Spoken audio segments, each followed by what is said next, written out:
Bonjour et bienvenue, c'est Bertrand de la Fondation Magister, l'école des héros du monde réel. Pour le deuxième épisode de la série sur le thème de la reconnaissance, du succès externe, de la patience, de la confiance, de la vision, de la résolution, de l'abondance, de l'audace et de la loi d'attraction. Dans le premier épisode, on a commencé à parler de la puissance de la patience. Je vous disais que, pour la plupart des gens de notre époque, la patience est une faiblesse, et ça leur coûte beaucoup plus qu'ils ne l'imaginent. Beaucoup de gens croient qu'il faut être plus fort que les autres pour gagner certains jeux. Mais la vérité, c'est que bien souvent, il suffit juste de ne pas se battre soi-même. La vérité, c'est que bien souvent, il suffit juste de rester engagé dans le jeu, dans une bonne mentalité, plus longtemps que les autres, et de cueillir les ouvertures et la victoire sans forcer. Il faut laisser les ouvertures et la victoire venir et leur permettre d'arriver. Il y a une citation de Winston Churchill que j'aime beaucoup à ce propos, c'est que le succès, c'est être capable d'aller d'échec en échec sans perdre son enthousiasme. Quand les résultats de leurs efforts n'arrivent pas tout de suite, la plupart des gens perdent en intensité ou sont déjà partis, alors que des occasions intéressantes se présentent toujours. Mais ils ne sont plus là pour les saisir, ou tout du moins, ils ne sont plus là mentalement. Ils ne sont plus en état. Beaucoup de gens croient qu'ils n'ont pas ce qu'il faut pour réussir.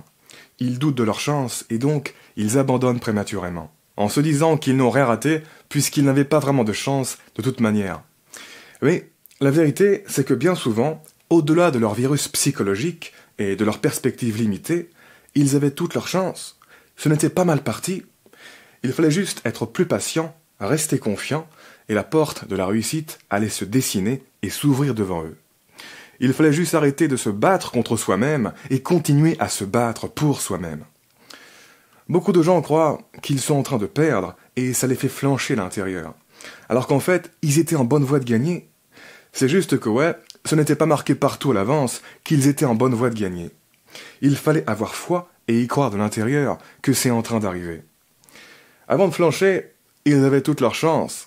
Les chances ont commencé à se fermer quand ils ont commencé à se fermer eux et arrêter d'acheminer les opportunités à venir. Et donc, qu'ils ne permettaient plus à la victoire d'arriver, qu'ils ne la laissaient plus venir. Et du coup, on peut naïvement penser « Ah, mais c'est con ça, ils croyaient qu'ils étaient en train de perdre, alors qu'en réalité, ils étaient en train de gagner. » Mais non, en réalité, ils étaient en train de perdre, parce que la patience, la gestion de soi, le système immunitaire mental, la psychologie, tout ça, ça fait partie de la réalité.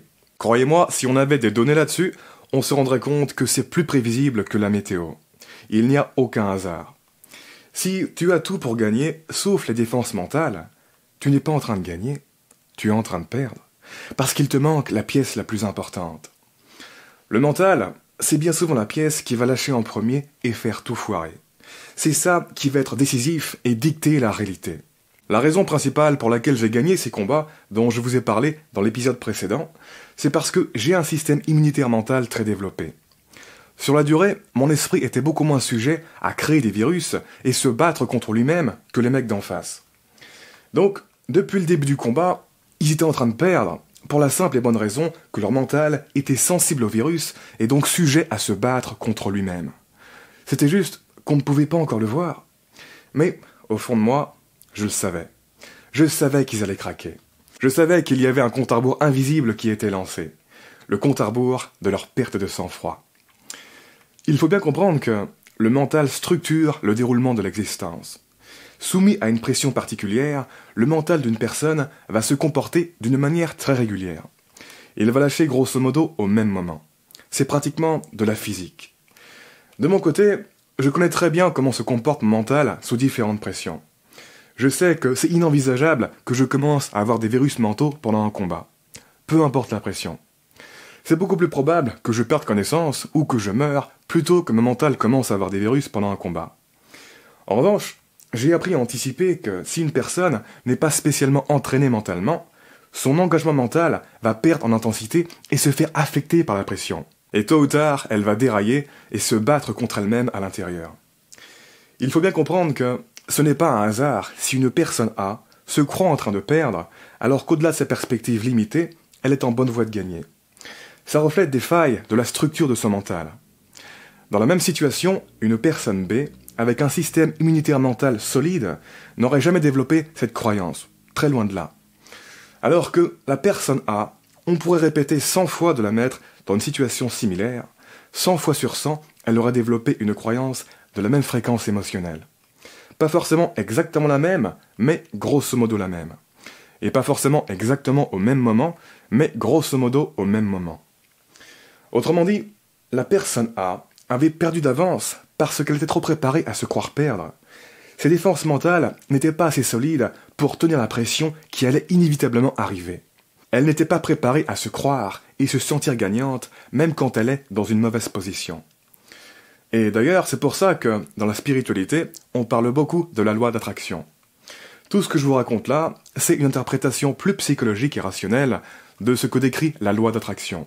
Et si vous voulez en savoir plus sur les liens de ce que je vous raconte là avec la loi d'attraction, j'ai déjà fait une série de vidéos là-dessus, je vous la mets en dessous en commentaire.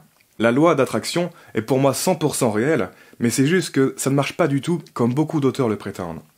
Et on en reparlera bientôt d'ailleurs, si ça vous intéresse d'en savoir plus. Bref, si vous faites attention avec les personnes de votre entourage, vous pouvez observer à petite échelle le fonctionnement et les conséquences prévisibles de ces dynamiques mentales liées à la pression.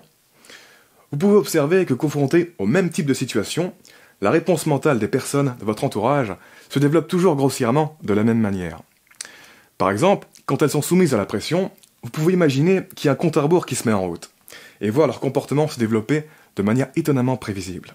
Par exemple, si vous jouez avec des personnes à un jeu de société ou à un jeu vidéo, et que vous faites beaucoup de parties avec elles, vous pouvez observer leur réponse mentale quand elles sont en train de gagner, et leur réponse mentale quand elles sont en train de perdre, ou alors quand les choses ne se passent pas comme elles l'avaient prévu.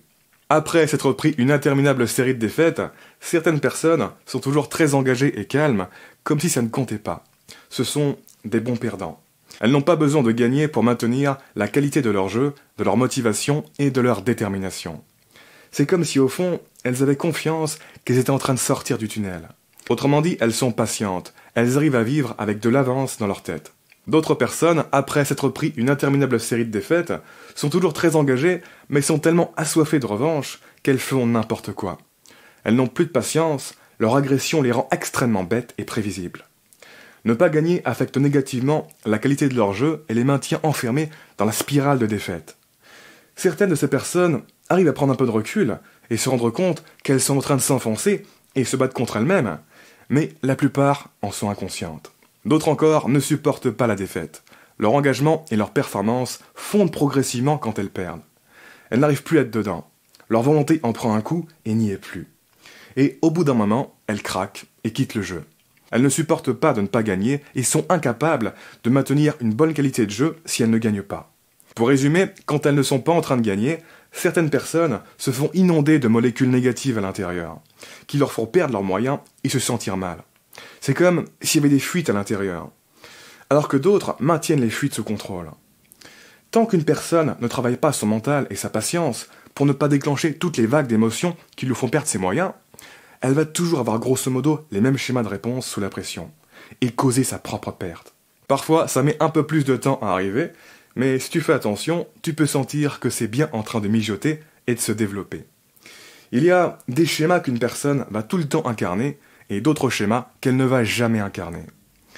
Et donc, avec ces exemples, j'espère que vous comprenez bien que non, ce n'est pas normal de douter, de s'inquiéter, de s'impatienter, etc. Il y a des gens qui le font beaucoup moins que d'autres, et ça leur facilite les choses. C'est des personnes qui gagnent sur la durée.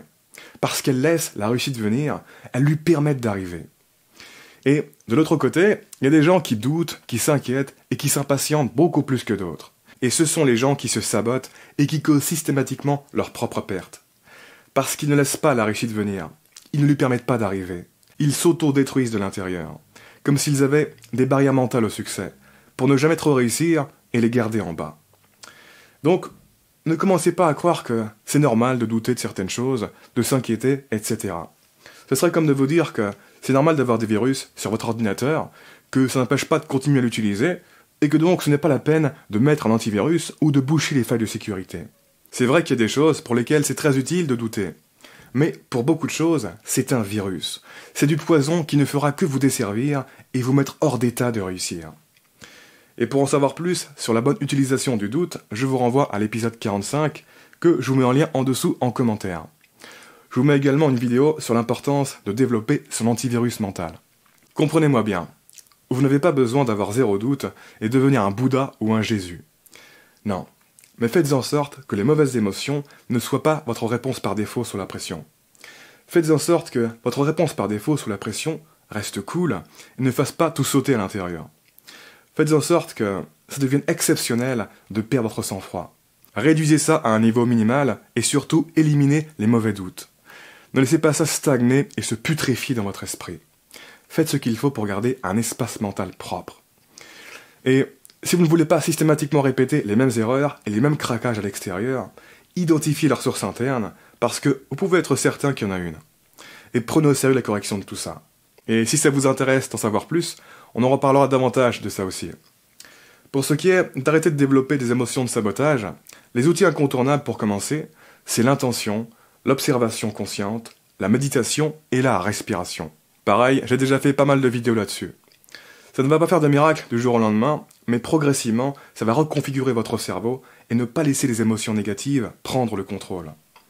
Au-delà de ça, tâchez d'aligner vos pensées, vos paroles et vos actions. En général, c'est quand il y a un désalignement trop prononcé que les mauvaises émotions fleurissent. Bref, sur ce, on continue de parler de tout ça dans le prochain épisode de cette série. En attendant, je vous invite à vous abonner si ce n'est pas déjà fait, à partager cette vidéo et laisser un pouce bleu si vous l'avez apprécié, ça m'aide pour la visibilité. Quoi qu'il en soit, je vous remercie de m'avoir écouté jusqu'au bout, et je vous dis à très bientôt pour la prochaine vidéo. Ciao!